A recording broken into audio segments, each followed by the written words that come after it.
Can we have the next question from the sister? Are there any non-Muslim sisters over there? No? Okay, are there any non-Muslim brothers from mic 2?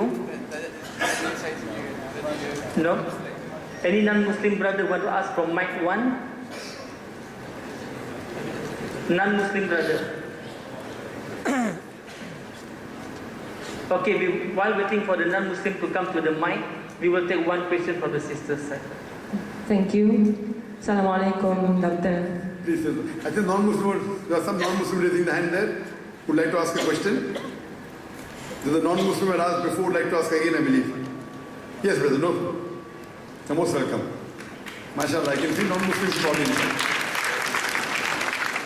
Any non-Muslim would like to ask a question, this is the opportunity. You can even ask the second question. You can ask the third question also because there is no queue of non-Muslims. I would request the non-Muslims that please, if you have any question, any clarification, this is the opportunity. Normally you don't have a question and answer session after religious talk. This is the opportunity, you can ask any question, you don't have to agree with me. You can even disagree. If you want to take out mistakes in the Quran, this is the opportunity. If you want to ask questions on Islam, on Christianity, on Hinduism, on Buddhism, on Judaism, this is the opportunity. Yes, brother.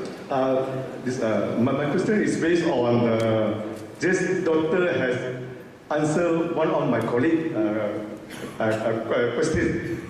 Based on that, according to the Holy Quran, God says what is good for you if you eat. But I understand that one kind of animals that Muslim forbid to eat. So is that against the teaching of Islam? Thank you. Can you repeat the question? There said one animal. One kind of animals that forbid the Muslim to eat. There are many, not one, there are many. I mean, in Chinese, I will tell you what it is, brother. I don't need to mention the animals, pig. Pig. Yes, yes. Pig is prohibited. Besides pig, there are other animals also prohibited. But pig is prohibited in the Quran. As I told you earlier, what is bad for every human being generally is haram in the Quran. There are certain food which generally for all human beings is bad. Like alcohol, tobacco. So alcohol is prohibited for every human being. Tobacco is bad for all human beings. Generally, it's banned, prohibited. Similarly, pig, pork is also haram. There are other animals which are non-vegetarian animals, carnivorous animals like tiger, leopard, even they are banned. Now coming to your question, that why is that one animal banned? Quran says in no less than 4 different places. In Surah Baqarah chapter 2 verse number 173. In Surah Ma'idah chapter number 5 verse number 3. In Surah Anam chapter number 6 verse number 145. And Surah Nahl chapter 16 verse number 115. Hurrimat alaykumul maytatu wa damu wa lahmul khinzir wa ma uhilla li ghayri Allah bi. Forbidden for you for food are dead meat, blood, the flesh of swine, and any food on which any name besides Allah's name is taken. Now this verse of the Quran prohibits the eating of pork. Now pork is not prohibited only in the Quran, it is also prohibited in the Bible. In the book of Leviticus chapter number 11 verse number 7 to 8 it says that though the pig has cloven foot, it chews its cud. It chews not its cud. Its flesh, thou shalt not have its flesh, nor touch its carcass. It's unclean for you. The same is repeated in the book of Deuteronomy chapter number 14 verse number 8 as well as the book of Isaiah chapter 65 verse number 2 to 5. Pork is also prohibited in the Hindu scripture. In the Hindu scripture, in the Manusmriti, it is prohibited. It's further said in the Manusmriti that the person who sells the flesh of pig, you have to chop off with opposite hands and limbs. That's not mentioned in the Quran, it's mentioned in the Hindu scriptures. Let us understand, try to understand what are the logical reasons why eating of pork is prohibited. Today's science tells us there are no less than 70 different diseases a person can acquire if he has pork. Roundworm, pinworm, hookworm, you name it, it's there. One of the most dangerous is tapeworm known as Taenia solium.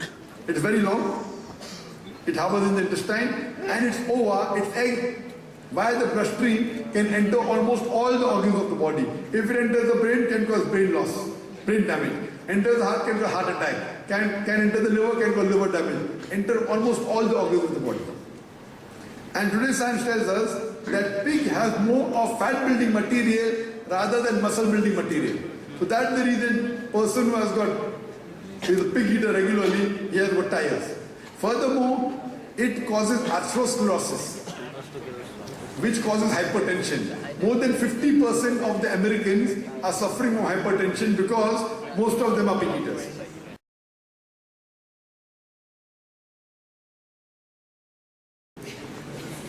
Furthermore,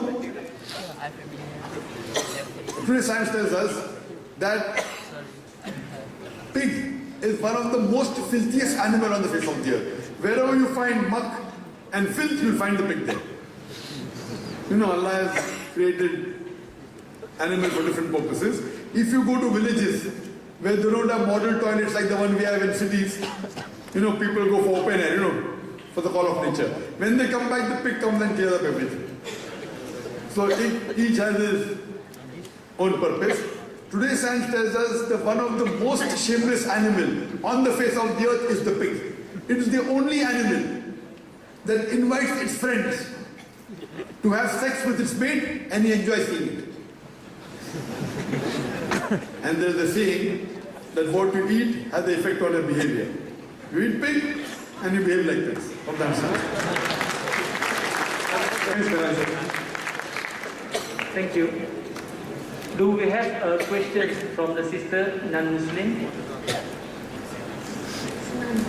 Okay.